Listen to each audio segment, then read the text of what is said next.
गई।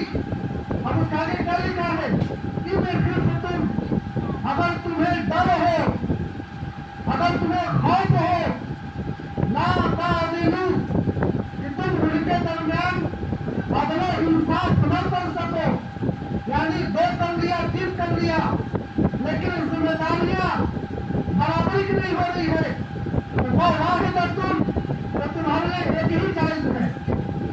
अब इसमें जो हुक्म दिया गया है वो हुक्म कौन सा है? जब नमाज के लिए कुरान को पढ़ते हैं तो आती है अकीमुस सलात, नमाज कायम करो, इसमें नमाज का हुक्म है और फर्ज के हुक्म निकाह का हुक्म है। लेकिन क्या ये दोनों हुक्म सेम है? हरगिज़ नहीं है। नमाज का जो हुक्म दिया गया है ये हुक्म अमली है, हर इंसान को करना फर्ज है। लेकिन निकाह का जो हुक्म दिया गया है ये जवाब के लिए दिया गया है, इजाजत है, कंपल्सरी नहीं है, जरूरी नहीं है। और जब ये आयत करीमा नाज़िल हुई और कुरान पाक की जितनी भी आयत करीमा नाज़िल हुई है उनका एक मकसद रहा है। ये उस समय नाज़िल हुई जब जंग ओहद लड़ी गई थी, तो उस समय 70 सहाबा किराम शहीद हो गए थे। और चूंकि मदीने की आबादी इतनी ज्यादा नहीं थी और उसके बावजूद 70 मर्द शहीद हो गए हैं, 70 सहाबा शहीद हो गए। अब जो उनकी बेवाएं हैं, उनकी जो बीवियां हैं, अब उनका क्या होगा?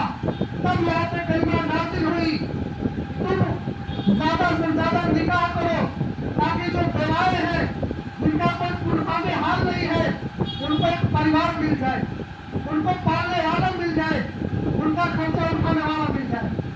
तो यहाँ पर जो हुक्म है ये जायज के लिए, कंपल्सरी के लिए नहीं है कि नहीं एकदम करना ही करना है, नहीं करोगे तो गुनाह होगा।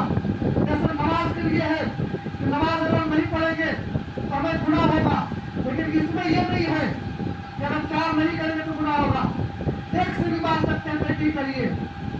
अब अक्सर ये देखा जाता है कि निकाह का जो माना है वो है मिलने के, यानी जिस तरीके से मिट्टी को पानी में मिला दिया जाए और मिट्टी सूख जाता है, तो आप किसी भी कंडीशन में आप उस मिट्टी से उस पानी को निकाल नहीं सकते।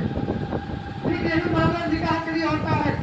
जब इंसान निकाह करता है तो 2 परिवारों का मिलन होता है, 2 परिवार एकजुट होते हैं, 2 इंसान एकजुट होते हैं, 2 जिन्स एकजुट होते हैं।